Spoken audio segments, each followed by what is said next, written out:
Okay, today's topic, pathway to truth and reconciliation.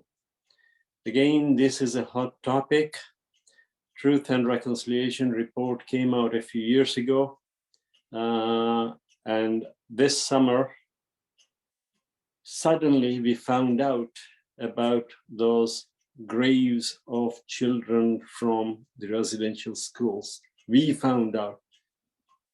But the First Nations peoples, the indigenous people knew all along that all the kids from the residential schools were buried, around the schools, residential schools. And these graves had no markings on them. And one wonders what actually happened. How come nobody knew? Now, these residential schools, the program was run by the government. It was a government policy. It was run by the Catholic Church. And apologies are, I don't know. I'm not sure how sincere they are. The Pope has not apologized yet. They are working on it. And anyway, I don't want to get too political and too emotional, but let me actually go through my formal introduction. So before the settlers came to Canada, the land was inhabited by the indigenous people. The settlers made treaties with them, but these treaties meant one thing to the settlers and quite another to the indigenous people. And there are cases before the courts where indigenous people are demanding justice from the Canadian government. And these cases keep cropping up, every so often. The colonial government enacted legislation over the years to regulate the affairs of the indigenous peoples. And our speaker will shed light on some of the measures and their effect on the indigenous communities. Most Canadians do not know enough about the history of the original people of Canada. And it is our responsibility to educate ourselves on the subject. And we are so fortunate to have with us an expert on the subject, Rumina Morris. Rumina is an anti-racism, diversity, equity, and inclusion expert providing consulting and coaching services to leaders and organizations who are committed to effecting change. She has spent over 15 years in leadership positions where she has managed diverse teams in the human services sector. Currently, she serves as the City of London's Director of Anti-Racism and Anti-Oppression. That's London in Ontario, Canada, not the London in England. Rumina, with that brief introduction, we look forward to your presentation. Thank you. Thank you so much, Uncle. And thank you for all of you who are here and spending your Sunday afternoon to explore this topic. You did a wonderful introduction, and there's a lot that we could cover, but I think with the time that we have, I think it's important that we just sort of reflect on a number of things that have been coming up, as you mentioned, the unmarked graves that have really spurred a conversation about our history with Indigenous peoples. And you raised such a good point in terms of this was government legislated, these schools, the impacts we are feeling today.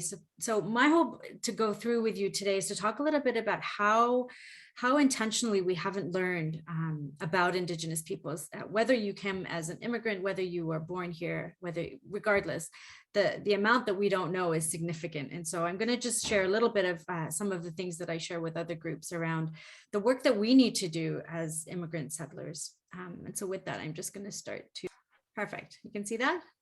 Yep. Okay. Yep. All right, so before we even get started, you probably got accustomed to hearing land acknowledgement, something that actually came out of the Truth and Reconciliation Commission report that Uncle referenced in 2015, as a way that Indigenous people thought that we can at least acknowledge where we are situated, recognizing that the land we are on was stolen from the people that were here initially. And so with that, I'm going to do a land acknowledgement. As Uncle said, I'm in London, Ontario in Canada. And so for me, I live, work, and play on the traditional lands of the Anishinaabe, the Haudenosaunee, the Lenapehouk, and Attawandaron peoples, on lands connected with the London Township and Sombre Treaties of 1796 and the Dish with One Spoon Covenant Wampum. So this land continues to be home to diverse Indigenous peoples, whom I recognize as temporary stewards of the land and vital contributors of our society. And so I'm really just acknowledging the land that London used to belong to before colonial settlement, and also acknowledging the treaties that are part of the agreements for this part of the land. Also want to acknowledge that London is a lot of Indigenous people in this community. We have 3 nations that surround London.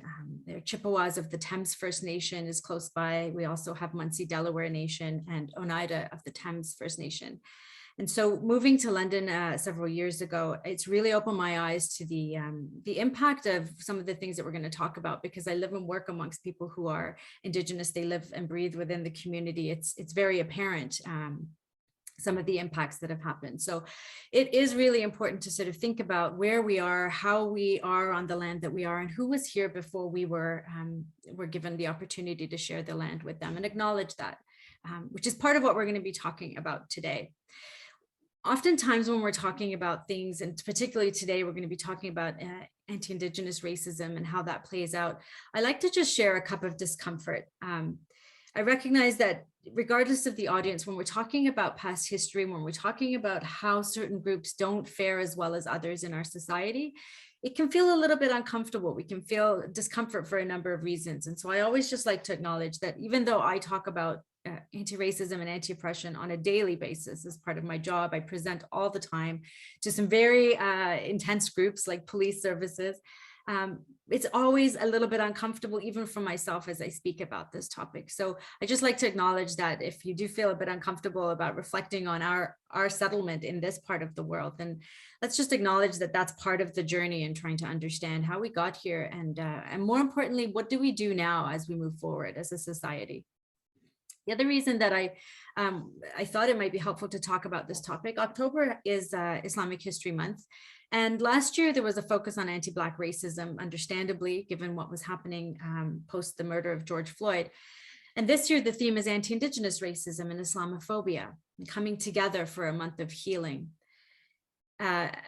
As I shared, I'm in London, Ontario. There was a terrorist attack that happened here in June that I'm sure most of you know. Our community was heartbroken. It has now led to a lot of work. Now that I work in with the City of London, it's led to a lot of work in terms of engaging with the Muslim community here.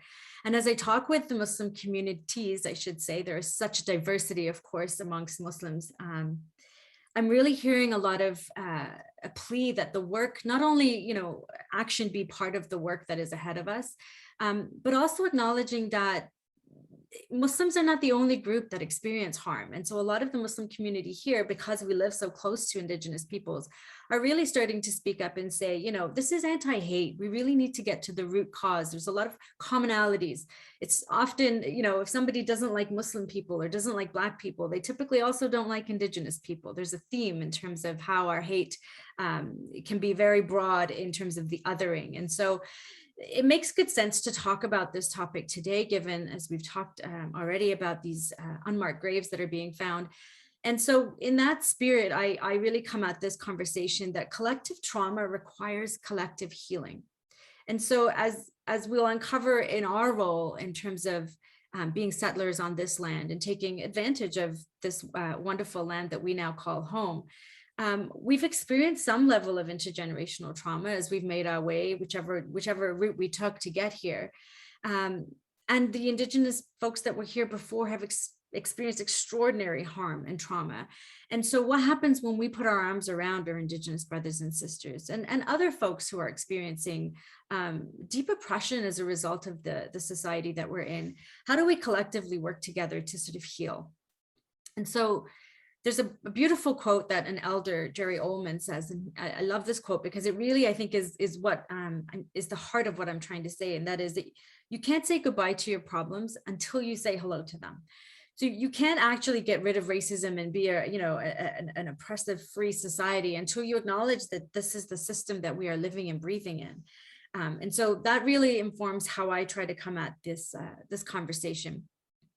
In my work, I often talk about Indigenous and Black folks, particularly because of the disproportionate outcomes they have in our society. Today, I'm really pleased to sort of focus on Indigenous people and really understand some of the history, but also some of the things that we really need to consider when we reflect on what we were taught about Indigenous people, regardless of our education history. So some of the things that I think are important to sort of touch on are to understand when we talk about Indigenous people, what do we mean? And Indigenous people really are the ones who were inhabited this land first. And as Uncle described, they've been here for thousands of years, 10,000 plus years before settlers came, 10,000 plus years, and we're doing just fine until the 1600s when settlers from Europe started to come over here. And I heard recently that Indigenous people in South America, there's some footprint or something to indicate that they have been in that part of the world for 25,000 plus years. So we have to contextualize that these folks were here for a very long time. We're surviving and thriving and knew how to work with the world, the earth itself, and how to work in tandem with the planet. So Indigenous people are the ones who were here before settler colonial powers came. In terms of what is indigeneity, it really is this value system, really, of people who were on parts of the globe and first across the globe. So by that, I mean, if you think about parts of this planet, like the Australian Aborigines, or in Africa, throughout the continent of Africa, the indigenous peoples from there, the different tribes that were the first people, they have a lot in common, having never ever crossed paths before, in terms of the way that they work with the earth. They take only what they need. They have a collective society mentality, right? That the greater good and collectivism is really important for the advancement of all people and for the betterment of all people. Some of the values that we don't really see a lot of in this part of the world. And so to recognize that when we talk about Indigenous people, particularly in North America, we think of the folks that I mentioned that are Indigenous to this part of the land, but across the globe, Indigenous people exist and have lived calmly and quietly until settler colonialism occurred. And by settler colonialism, simply really what that means is that we embark on a process that moves the original people here, those who were inhabited this world, this part of the land first. We literally move them out of the way to allow for more people to come in. And that's exactly the story of Indigenous people in North America. And we're going to talk a little bit more about that. When we talk about Canada's colonial history, which we often gloss over, you'll see at the top of the slide, I used to always have this presentation say colonial history, and then at the end of May, when the 215 children who were found in unmarked graves in Kamloops, British Columbia, it really rocked me and made me realize that this is not history. This is absolutely happened on our watch. For all the children that didn't come home, many did. And where are they today? The last residential school closed in 1996 in this country. That's in my lifetime.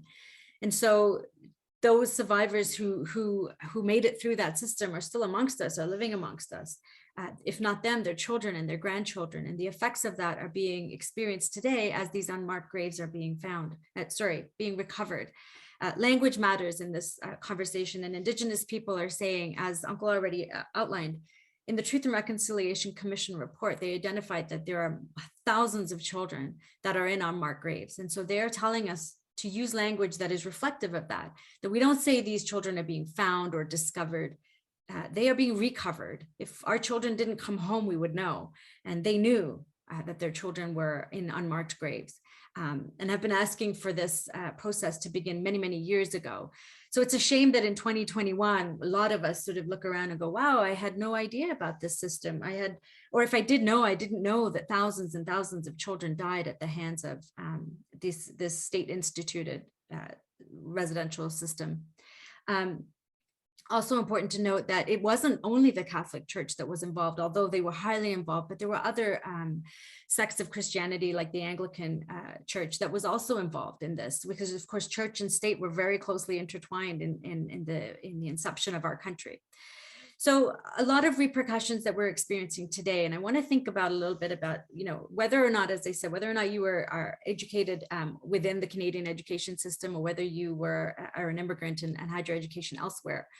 What did we learn about Indigenous people when we came here, regardless of how we got here? Some of the narratives that we learned, in particular, if we watched Western films, cowboy and Indian movies, we kind of got the sense that at first contact, as we talked, there was treaties, there was sharing of information. White settlers were taught how to navigate the climate and the land that we're on.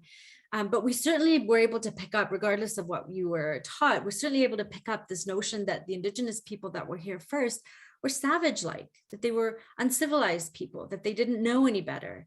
And European settlers really took that notion to heart, and that is essentially what justified all of the harm that happened to Indigenous people. When these children were taken into the residential school system, the idea was to have them assimilate to white culture, and so their hair was cut, which we know Indigenous people really value hair as an expression of strength and in recognition of their spirituality. We know that they were not allowed to speak their own language. They were taught to only speak English. Assimilation was the core of what was happening here. And the savage notion that people were uncivilized allowed for the idea of a savior mentality, that we're here to save in the name of Christ, or in the name of God. We're here to help these people, for they know not what they do, right? We need to be able to help them thrive, and they don't know what they're doing. So this was the narrative and the rhetoric that allowed for all of the harm that happened to Indigenous people when the European settlers got here. So if we knew anything, we kind of got the sense that they were a bit uncouth. They didn't really know how to be civilized, and that white settlers came and sort of took care of that problem. What we also don't really learn a lot about, and certainly if you don't have any interest in the subject matter, you could get by your entire life never knowing about Indigenous people and their history. But the Indian Act, which is the legislation that really enforced much of the harm that was done, it's still a law. It hasn't gone away as of yet. That's why in federal language, you'll still see the term Indian, although Indigenous people say, please, it never was an appropriate term. As folks who are descendants from India, we know this never made sense to us either. So they prefer us to call them Indigenous people, which just means first people of the land. But the Indian Act is still in law.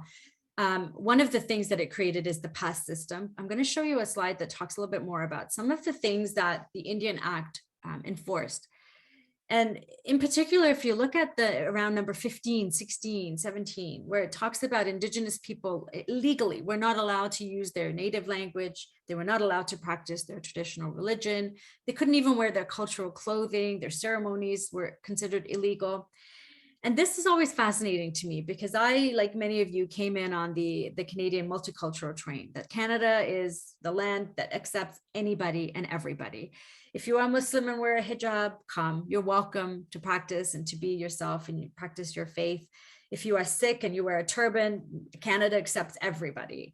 And then when I see this and I think, wow, how our country has really spoken out of both sides of its mouth to those who haven't settled yet because they need settlers to come and fulfill some of all this extra land that we have.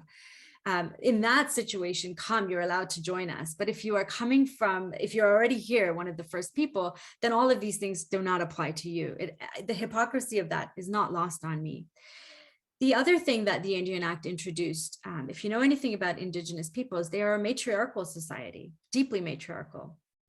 And so the Indian Act, of course, introduced patriarchy to a culture and a people that didn't operate that way. And so, for example, if you were an Indigenous man and you married a non-Indigenous woman, by law, she now gains status as an Indian person.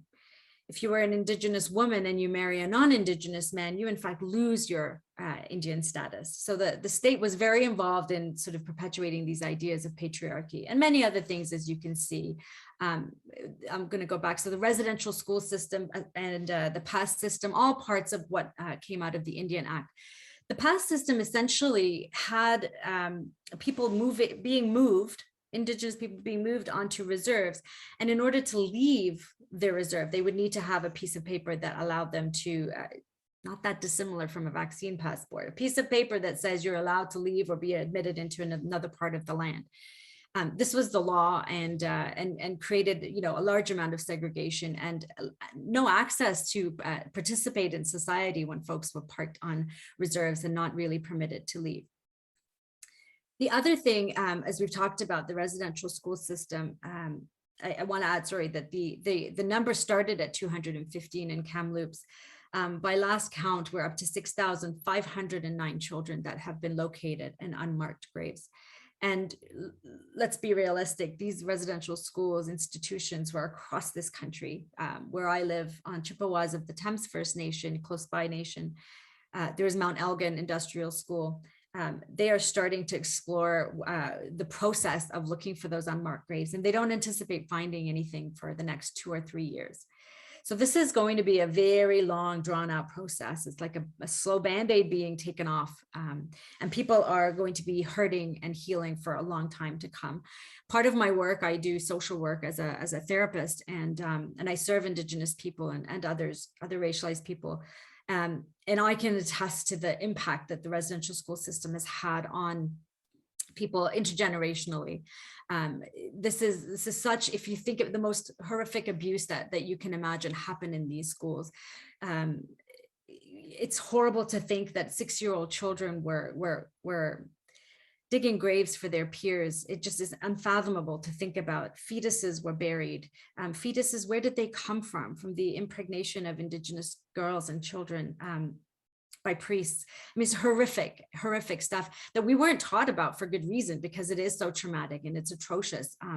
But as I said at the beginning, if we don't understand the land that we're on and how we got to be here, then we are really doing a disservice to the people that were here initially. The other thing that's important to understand about our history with Indigenous people is that, you know, as I said, up to 6,509 children so far, and we've just begun. What were these children dying of? Because it was rampant abuse. There was absolutely, some likely took their own lives, some escaped and then didn't make it because of the weather and the environment. But most of these children were literally starved to death, malnourished. They, you know, if you think about how I talked about the way that they would eat and resource off of the land, the diet that they were given, first of all, was nothing compared to what they had been eating in their own homes. And then they were literally starved as punishment. So many children were malnourished. So I put up their experiments because what we've come to learn is that the Canada Food Guide, as we know it today, that actually helps us to understand what nutrients we need as a society in this part of the world, is on the backs of these children that these experiments were done on.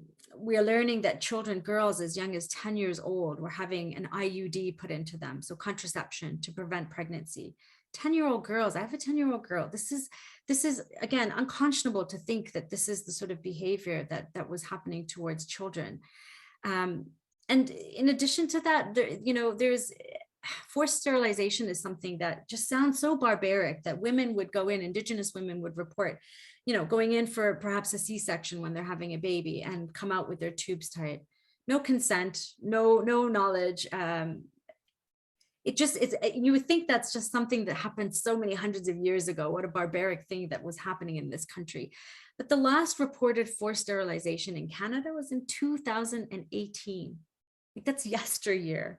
So this is happening on our watch. This is, in terms of contextualizing where people are at today and the mistrust Indigenous people have with our government, with our education system, with our healthcare system as a result of some of these things.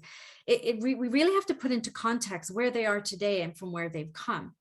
And so, not to just paint a sad story, these people are resilient. These people have survived throughout all of this. We have just, in that spirit, September 30th was announced as the National Day for Truth and Reconciliation. And a day to really, hopefully atone for some of the harm that has happened within the residential school system.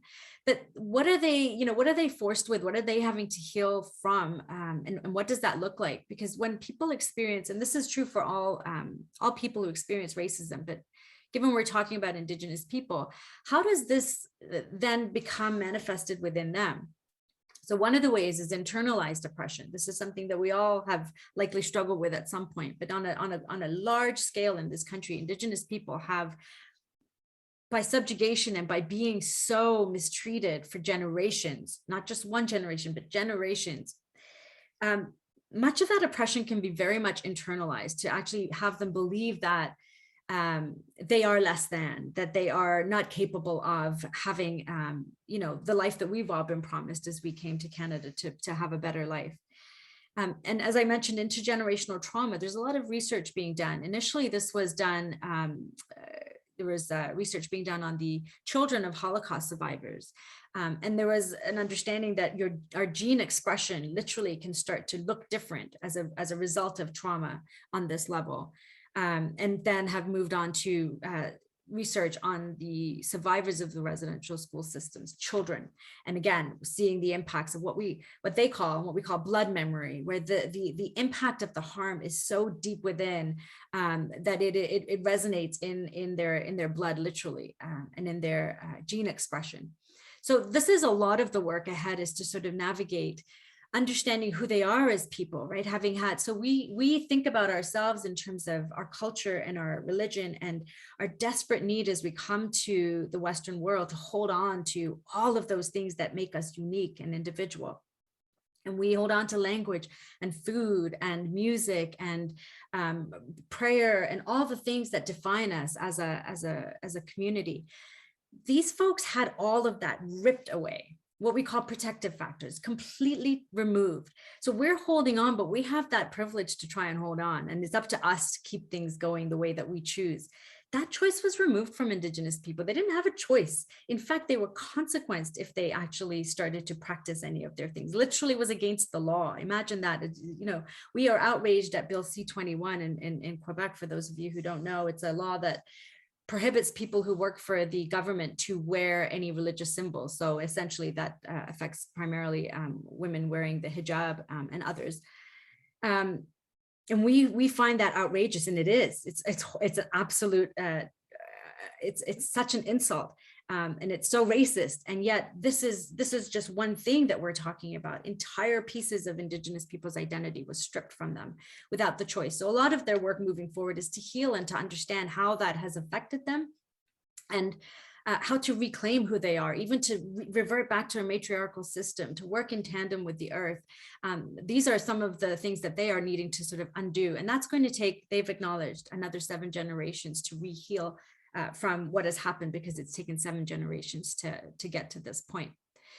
The other thing that perpetuates racism in this conversation is this very intentional idea of dividing and conquering that our current structure and society has us do. It pits us against each other. I mean, we already know within the religion and within the culture, we sort of pit one another. If people are not the same culture or the same sect as us, we sort of judge that as being different. Now take that broader and think about how Black folks in our country have been fighting for equal rights from the beginning. Indigenous people have been desperately trying to just gain their footing back as their entire world has been shattered. And then all of the people who have come here as immigrants, who come here with the hopes of a better life, and then come to learn that Canada is also a colonial country and has a lot of oppression and racism within it. But very frequently, there's this idea of keeping us separate and keeping our issues separate and apart. Because if we all collectively come together, what happens if we all fight anti-hate? Much of the work that as I said, I'm doing in the City of London is really starting to focus on the common themes that Black, Asian, Indigenous, people from the LGBTQS community are all experiencing hate. And so there's this idea of sort of keeping us divided from one another. So there's this idea of the model minority myth. And it's this myth that we as South Asian folks and most people from the Asian community across the globe have perpetuated this idea that, well, we made it, we've been able to get educated and we've been able to gain wealth and we're doing fairly well. And, if you just work hard, then what's the problem? Why can't Black and Indigenous folks like us just, assimilate and participate and hold on to their culture and just do what we did. And that completely is what is expected of us, to sort of look at others and go, well, you know, what's wrong with you? Because it allows us to ignore the very structurally embedded racism that exists, that disproportionately in every system, Indigenous people followed by Black people, they have the most disproportionate outcomes in health, life expectancy, in their mental health, in their education, in terms of how far they get academically, employment, and on. They are disproportionately represented in the child welfare system. They are disproportionately represented in prison system. Can it be that they're all just bad people? Or is it because when you take an entire group of people and you annihilate their culture and and everything that they are, and then you say, now get up, get on with things. What's the problem? Can't you see all these folks from other parts of the world are thriving? What's wrong with you? It's a disservice. We know folks don't even have clean water. This is atrocity. We are not, we are part of the Western world, and we have specifically, it's not me that doesn't have clean water. It is Indigenous communities. It's not you. How is that even possible in this day and age? So why are we not fighting for them, given that they are the ones that are the most impacted by these oppressive systems? And so there's a need, as I said at the beginning, for us to kind of put our arms around each other and sort of look at what happens when we collectively fight hate, and when we look to how we might be perpetuating racism. I know you had Guillory Massa, who is an incredible speaker on anti-Black racism, speak about how do we as a community uphold and perpetuate anti-Black racism. This is much of what the work has been done since the murder of George Floyd. Every community is looking to see, wait a minute, even though we experience racism, we also can be racist. We can do both things and be both things. In fact, we often are. And I don't think that that's different with Indigenous people either, that we are perhaps, if we think about it, how are we understanding the stereotypes that have been put before us about Indigenous people, and how much of the context are we missing? Because what leads communities to high suicide rates? What leads communities to be engaging in self-harming behaviors like addictions and mental health and all the things that people do to cope? We have a lot of attention on this young lady in the United States that went missing and whose body has been found. And you may be hearing a lot of people saying, hello, October 4th is missing as the day we recognize the missing and murdered Indigenous women and girls in this country by the thousands who have never been found and who have been missing and whose families are waiting to find out what happened. Why the discrepancy in the value placed on people's lives? So lots of work for us to do to understand and reflect on what we are doing to uphold anti-Indigenous racism.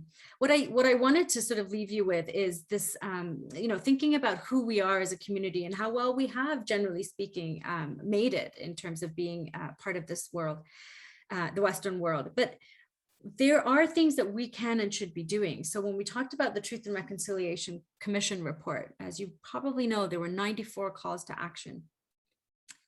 And many of these are for government. Don't mistake that. Some for education. Of course, there are things that the education system needs to do. But there is, if I think about the audience here, in whatever capacity that you are contributing to Canadian life, there is a way for you to incorporate the calls to action into your work. And so, I'm highlighting call to action number 92. Simply because I know many of us have or are involved in business. And so this one is specifically dedicated to business and reconciliation. And I don't know how many of you have actually thought about your role in this, but how could we not be a part of the solution? And so call to action 92 speaks to meaningful consultation, respectful relationships, and obtaining free, prior, and informed consent from Indigenous peoples, ensuring there's equitable access to jobs, training, education opportunities in the corporate sector, and that Aboriginal communities gain long-term sustainable benefits from economic development projects. I don't know how many of you are thinking about them in some of the work that you do. And the last thing that it speaks to, which is the most simple thing that we could do within our business purview, is training for managers and staff on the history of Indigenous peoples, providing skills-based training in intercultural competency, conflict resolution, human rights, and anti-racism. This is part of what the report is calling on us to do as those of us who are involved in business. And I encourage you to look at the 94 calls to action. As I said, this was in 2015. So for a long time, most of these calls to action have not been addressed. And for a long time, we haven't even acknowledged that this report was out. So I will leave you with a quote, and then I'll take some questions if we have any. And this is one of my absolute favorite quotes. It's by Leela Watson, and she says, "If you've come here to help me, you're wasting your time. If you've come because your liberation is bound up with mine, then let us work together." In other words, if you are just in other words, your liberation doesn't come until mine does. We are not free, and all of us, until we are all free. And that, as if we have made it and we have access to wealth and we have access to resources and ways to turn some of our country's narrative around, then it's incumbent upon us to do that. I'm going to stop sharing now and open it up for questions.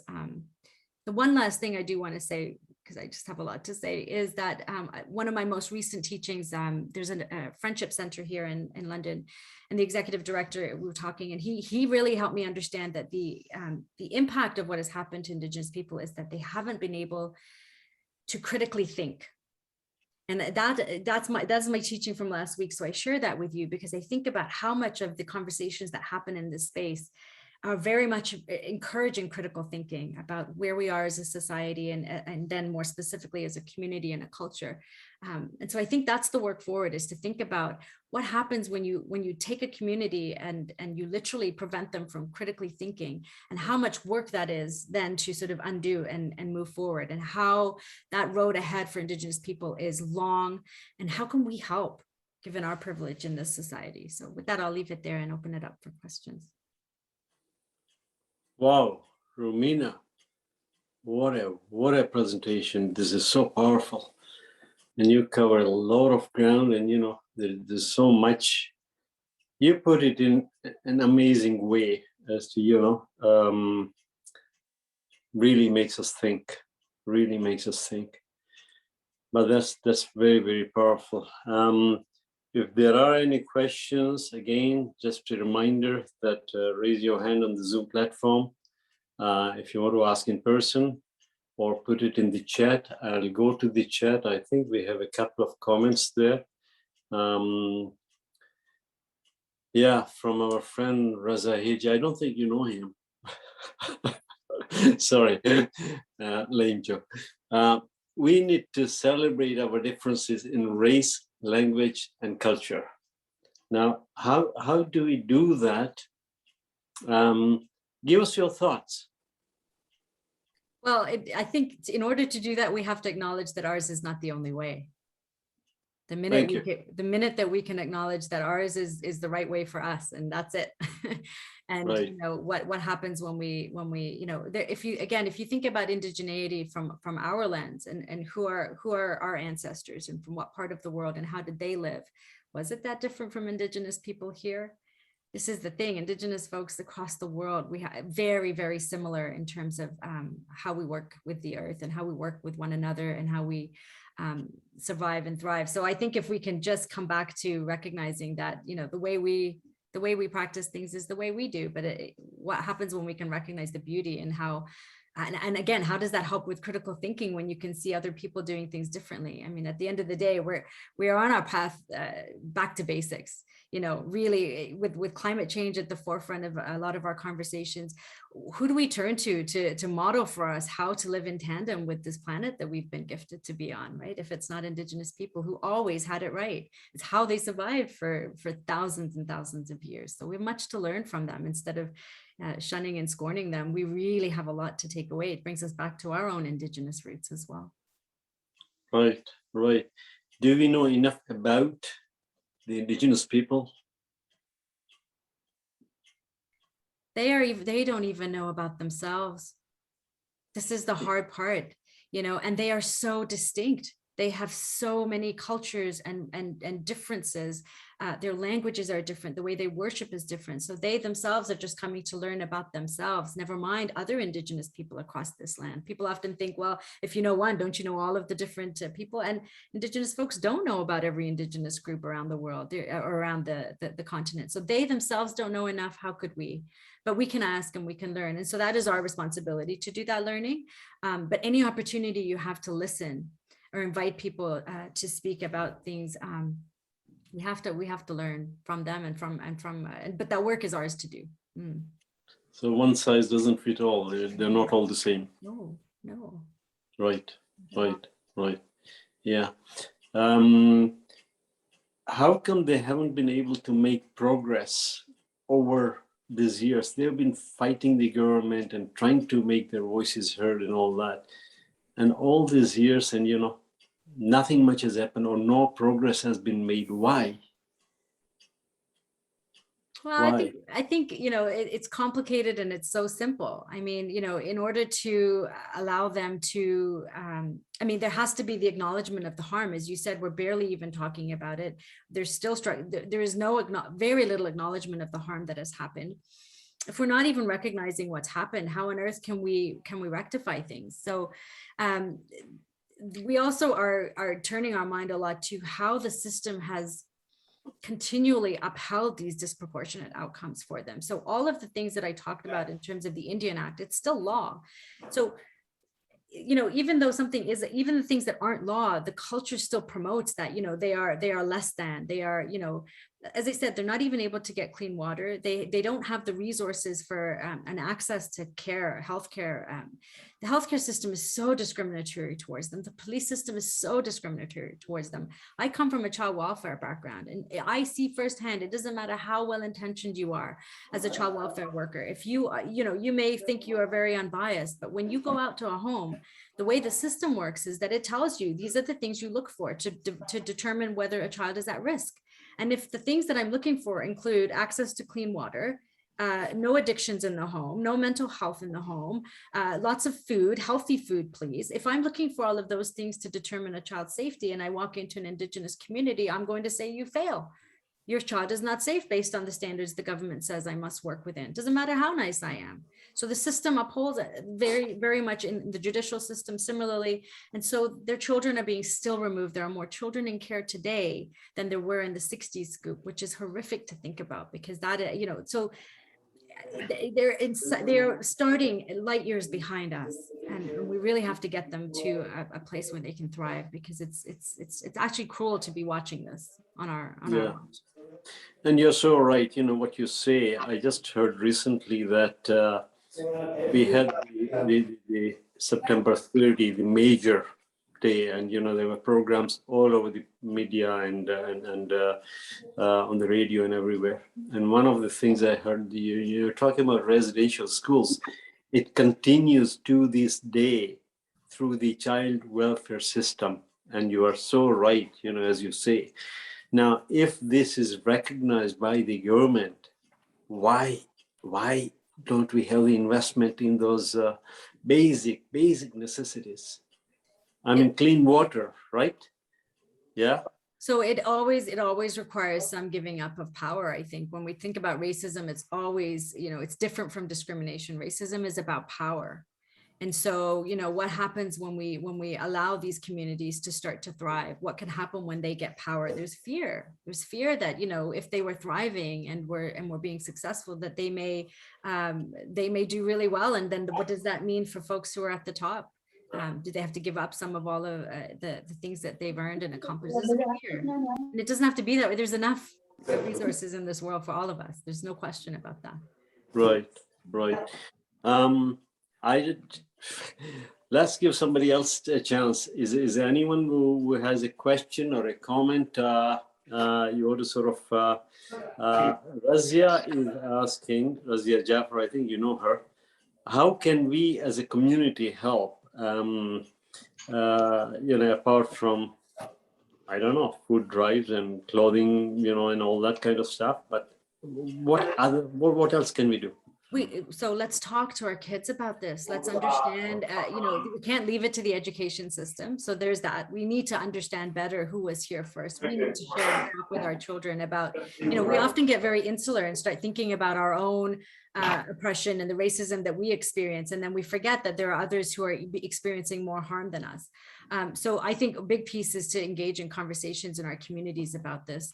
And really, advocating for folks. So like the calls to action, as I said, those are tangible things that we can do. If you are involved in any way, serving the community, the larger community, there are ways that we can sort of, wherever you are taking up space. So regardless of what work you're in, ensuring that these conversations are happening and that there's attention to this? Are you intentionally looking at how people are not getting into work from the indigenous communities? Are you thinking about them in the work that you do? So it's really bringing it to top of mind and being intentional about doing things differently and advocating for them. I only get out of here.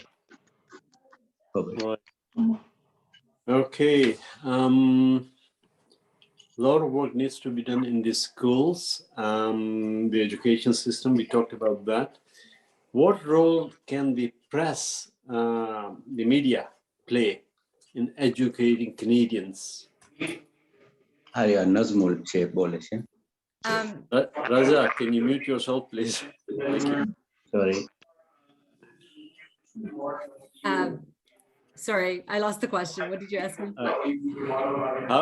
How can, let me get Raza. Raza, please. Okay, he's muted. Sorry. The question was, what role can the media play in educating the Canadians? Media are a tough one. I mean, what role can they play? They can speak the truth. They can put things into context. You know, it's no different than the narrative they have with Islamophobia and you know, with the Black men are violent narrative. They are key to this work.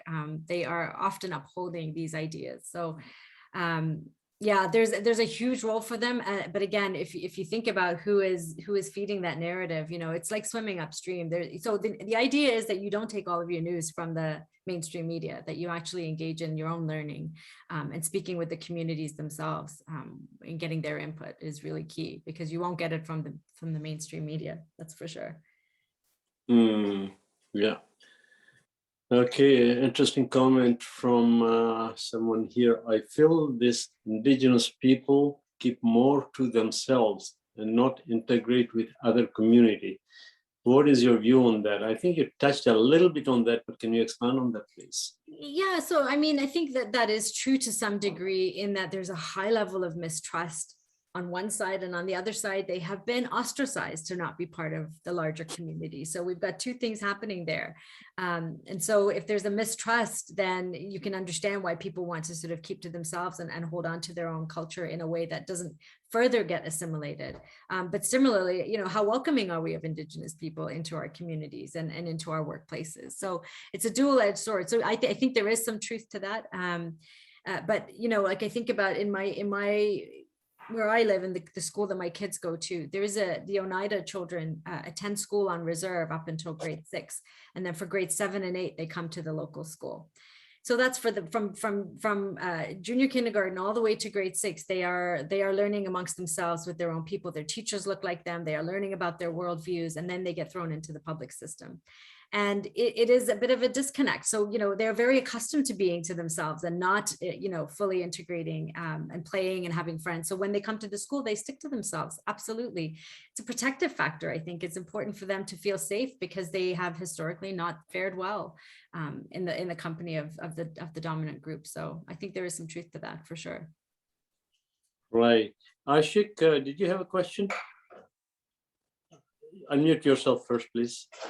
Unmute. Ashik, unmute yourself. Yes. Sorry. Right. Rumina, was a wonderful presentation. I really enjoyed it. It's a very difficult subject to grasp, and it involves each aspect of our personality, lives, and everything else. We also have to consider the fact that the people who conquered this country actually isolated these people in different sort of ways. They put them in a sort of prison and cocoon type of thing, you know. So they don't give them enough, opportunity to either integrate or anything else for that matter. They were not really interested in being integrated. You take example of the Sikh people that came and did the railway through Canada and all that. When they reached Vancouver, they were not allowed to teach their children. They're not allowed to work. They were given pieces of land. And thank God for that. Now they're millionaires because the land prices went up like crazy. You know? And the other example, so divide and conquer. This is really, it's not a new thing. It's been going on for centuries. I mean, you take the Turks, you take the other civilization. Every time they conquered something, they just try to impose whatever they have, and I suppose it's natural. I mean, I may try to impose my views onto somebody, and The only thing that I have to be careful to agree to disagree and allow other person to sort of say, okay, could have been another way, as you pointed out. Yeah. So I have no questions, Ms. Moore. I just wanted to. No, that's a good. That was a good comment. You know, divide and conquer, and it worked very well in India, for example. Absolutely. But anyway, yeah. Here's a comment. All we hear of the indigenous people is they are alcoholics, and all negativity on them. How can this change? Apart from the education system, apart from the press only, if it makes money, they will do it. If it doesn't make money, they won't do it. Yeah. But anyway, it's a great question. Yeah, no, that's a great question. And, you know, I think it's always, stereotypes are, it's not necessarily that stereotypes are not true. It's that stereotypes are not the full story. So are there a lot of indigenous people who are suffering from addictions, mental health? Yeah, lots, disproportionately. Now, why is that? If not because of all the things that we just talked about? How do you cope, right? How do you, when you have had no parent, think about what, you know, just the basic of a family structure that, you know, we learn how to be parents and how to be a community by virtue of being with our parents and within a community. That's how we've learned to survive and thrive. So what happens when you are people who have had community removed from you and your family removed from you? So you are a child in a residential school, you fall down and hurt yourself. Nobody is holding you. Nobody is teaching you to be empathetic and kind. Nobody is singing a bedtime story to you. Like, none of that is happening. And then you are released from that system and you are so traumatized from the abuse you endured. And you then go on to have children of your own and you're living on reserve and you don't have water, clean water, and have no way to get, a good income because of your trauma. And you turn to alcoholism. Well, there's a story, right? That's a story. That's not just the stereotype. So disproportionately, people are struggling and suffering. Why do people struggle and suffer? Because they are innately bad, or because innately bad things have been done to them.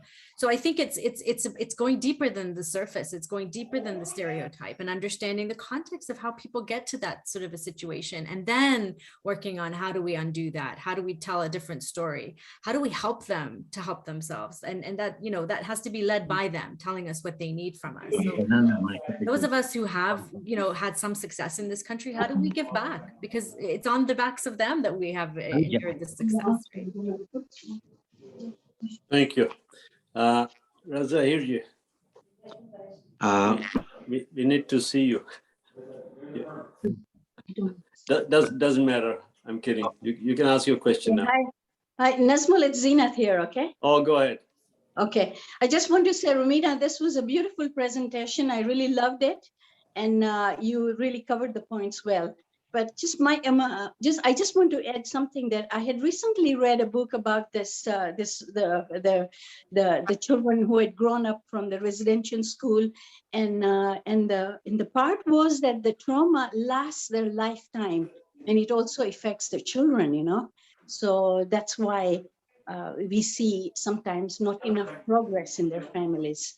But the one thing I wanted to ask is a sensitive question is, in the media, we hear a lot about the accountability of all the help they get through the government. And how is it, you know, is it true, or is it to some extent, or what happens? Because sometimes the government says they do help, but it's just somehow the money doesn't go to where it's needed. That's a great question. And so, you know, in some ways, there are some things that the government does offer them. So, you know, if you have status, if you are able to apply for status and you get that, you know, there are some folks do have a tax exemption card, for example. So these kind of things get blown out of proportion, right? That they don't pay their taxes. When we think about the very minimal supports that they do get, and they are minimal when you think about the harm that has happened to them. It's all, again, it's back to looking at the bigger picture, that the little that they're given, is it enough? If these were your children and this was your grandparents and this was your community, let's say it was ours, let's say we got here and they took everything from us, would a little bit of a tax exemption and we were here first be enough? Not even close. We're not even close to sort of any kind of reconciliation that in my mind, when you do something like this to people for generations intentionally and then cover it up and don't talk about it, this is so it gets misconstrued for sure. And it helps to have that narrative, right? Because if we all other them, if we listen to the media nonsense about how much they are getting, and then we also listen to the rhetoric that they are, alcoholics and that they harm their children, and that, if we buy into all of that, then and we become like the oppressors and say, yeah, they're no good, they don't know what they're doing, they could just make an effort and do better, then we become part of the problem as well. For me, it's always about the context of what's happening here. So do they get some help? Yes. Does it go far enough? Not at all. And in light of what's happened, it's tokenistic. It's just such crumbs that they're being offered. Great, thanks for giving me an education to a school that you require me to go to in order to get a job in a society that I didn't create and I had no part of, and we were doing just fine. It's insulting. But so yeah, I think we have to sort of interrupt that narrative, and that's the work, right? When you hear people saying things like, these Indigenous people, they are ... then it becomes on you to say, well, what's the context to that? Right? What's the bigger conversation, and how are we helping? Because are we perpetuating this stereotype, or are we doing something to change things? So that's where we can come in to have a different conversation than we've historically had. Instead of agreeing with our neighbors and saying, yeah, can you believe it? We can say something different. Yeah, it's true. Yeah. Yeah. It's 3:05. Rumina, are you okay for time? I'm fine for time. Yeah. Yeah. Yeah. Okay. There's one more comment from a Baraza member. Words on their own can have so much effect, but it's even more powerful if there are visual images. So if there are documentaries, if there are YouTube clips, if there are, if it's taught or disseminated in that fashion, then it is much more powerful. Absolutely. And there is so much, more than ever before. This is the thing. In this day and age, none of us can say we don't have access to information. So you just have to have an appetite to know more. There are many, many people who are, doing work like this to share. So there's lots of information out there.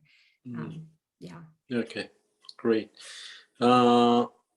If there are no other questions, my final question to you, Rumina. I keep hearing about this Indian Act.